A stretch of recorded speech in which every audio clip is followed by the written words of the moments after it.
I've been a fan of cloud gaming since 2019, when the launch of Stadia showed me how fluid an experience it could actually be.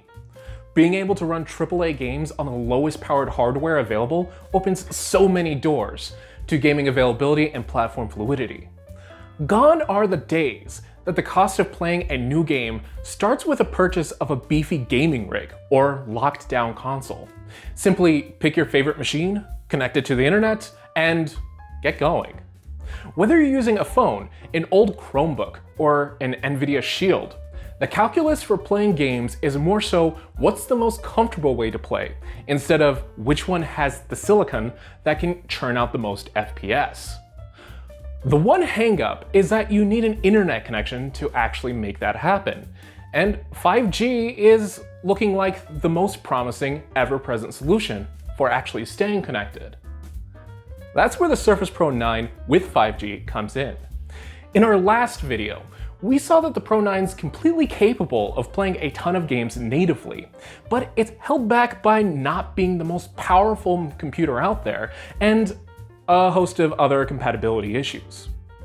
Luckily, with the magic of cloud gaming, none of that actually matters too much, and honestly, it's probably the best cloud gaming device you can get on the market. I mean, let's take a look at the specs one more time.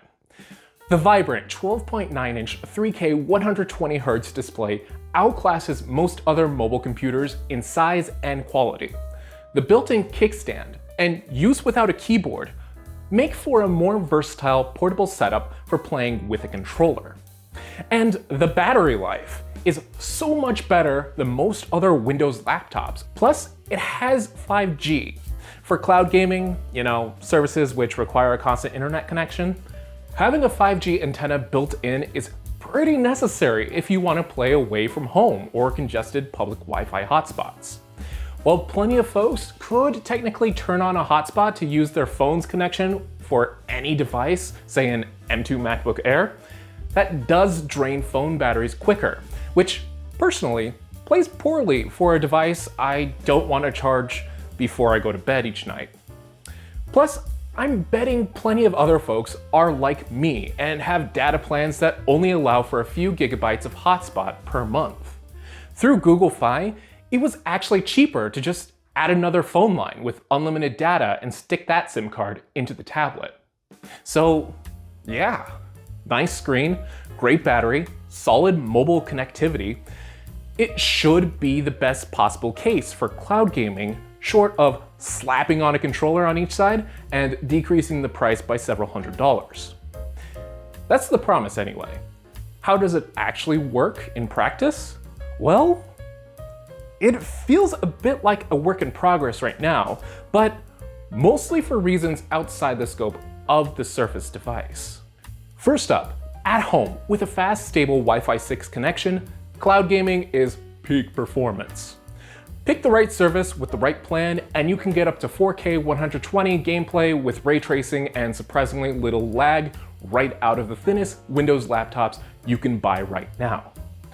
It really does feel like magic how well these services work sometimes. Just launch an app, pick the game, and you're playing within a minute or two of having the idea of doing so. Within the walls of my home network, it turns the Surface Pro into this really comfy portable Xbox that I can set up anywhere without the need to take up my living room TV while my wife's watching YouTube through our PS5.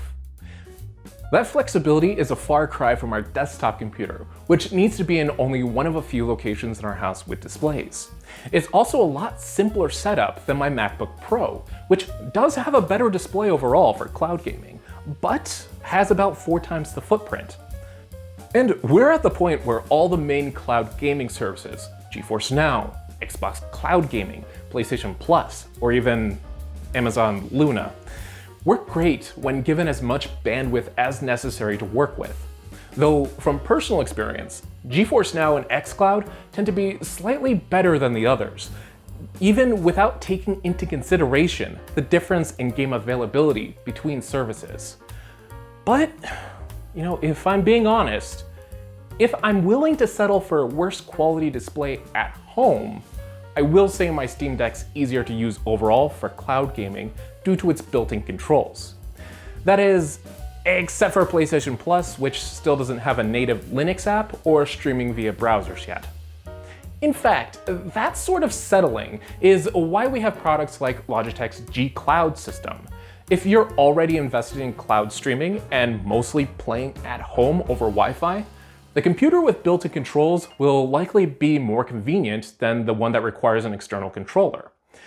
Something like a Surface Pro, at home at least, is more like a no-compromise device for graphics and frame rate that can be used equally well with any controller I feel like using. Of course, that calculation changes when I'm away from home. While I love my Steam Deck, playing games natively on it tanks battery life, and while streaming could increase battery life comparatively, I'd have to have a constant Wi-Fi connection to actually make that work. By contrast, the Surface Pro 9 has a 5G antenna built in and will last much longer on a single charge. Plus, I usually want to carry a laptop with me anyway if I'm spending the day outside or traveling. Packing even a full-size Xbox Series X controller takes up much less room than a Steam Deck as well. Portability is key, and the Surface Pro nails it. It's incredibly easy to sit down somewhere, plop the Surface down, and get playing. The only thing really missing from the experience is a front end that could show off all my streaming apps and downloaded games the moment I connect a controller. Luckily, apps feel fine to navigate with a controller, and the touchscreen works wonders for flicking through my Game Pass library. Your experience may vary, but I've had no issue using the Surface Pro 9 without a keyboard and trackpad, especially to launch games. And how is gameplay? Surprisingly good, actually. Now, strictly speaking, as someone living on Chicago's north side, I'm getting about 20 megabits per second up and down minimum, unless I really go out of my way to get lower speeds.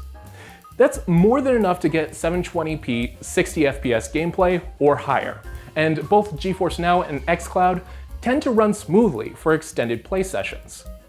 Dips to the connection do happen, albeit rarely, but streaming tech is largely able to overlook them as the connection's mostly stable. It feels very much like having a battery-powered Xbox Series S with a portable screen. Top-tier streaming graphics isn't likely right now, but I'm still getting a high-quality experience nonetheless. That's been surprisingly freeing, considering I can just go about anywhere in my neighborhood and play my favorite games. And, you know, I understand how something like sitting next to Lake Michigan playing Assassin's Creed Origins is nice in theory, but not what everyone actually wants to do on their weekends. But being able to play games in random cafes without stressing the free Wi-Fi, or in a random hotel while traveling because the hotel wants to charge for their Wi-Fi, is flippin' awesome. And especially in consumer laptops, or tablets for that matter, it's pretty much a unique experience that only the Surface Pro 9 with 5G can offer. There are caveats though. For example, the Surface Pro 9's battery life is just about cut in half with sustained 5G connections, so about 6-ish hours instead of 10-ish hours. An even larger issue is data usage and availability. During the hour or two I spent capturing gameplay footage for this video, I also used up around 3.5 gigabytes of data across multiple services. If you have unlimited data and only play a few hours away from home per month, that's not going to be terrible. But playing through a full 20-hour game on 5G would definitely put me over the 35 gigabyte cap before Google Fi throttles my speed for the month. For folks with data caps instead of unlimited, the situation's likely more dire than that. Connection availability also may not be fantastic for everyone. Folks like me in large metro areas probably won't have too many issues, but speeds get shakier as you go outside those areas in general. To be clear, during my own travels, I found the speeds, even in rural areas, enough to connect to social media and use the Surface Pro as a productivity device. Streaming games might be a bit more than those connections can handle though, especially with the shutdown of Google Stadia, which had the most consistent quality streams even at very low connection speeds. Those limitations might make the promise of something like the Surface Pro 9 as a hyper-mobile game console a bit far-fetched for many people. I totally get it. For us folks in areas that get really good mobile coverage though, it's pretty good right now. Considering the wealth of portable PCs entering the market these past few years, I think it's easy for a lot of folks to overlook something like an ARM-based Surface Pro as a competent gaming machine, when in reality, it is. For native gaming, it runs plenty of games without any issues, and for cloud gaming, the combination of a nice display, portable setup, great battery, and 5G equipment make it a package wholly unique to itself. While I'd love to see the price drop quite a bit, I don't think there's a nicer way to stream games at the moment. Those are my thoughts though. What are yours? Do you use cloud gaming services yourself? What do you think the perfect cloud gaming device would actually look like? Let me know down in the comments. And as always, if you found this video interesting or informative, go ahead and click that like button to let me know. Then get subscribed for future tech videos. That's all for this video though. Until next time, catch you later.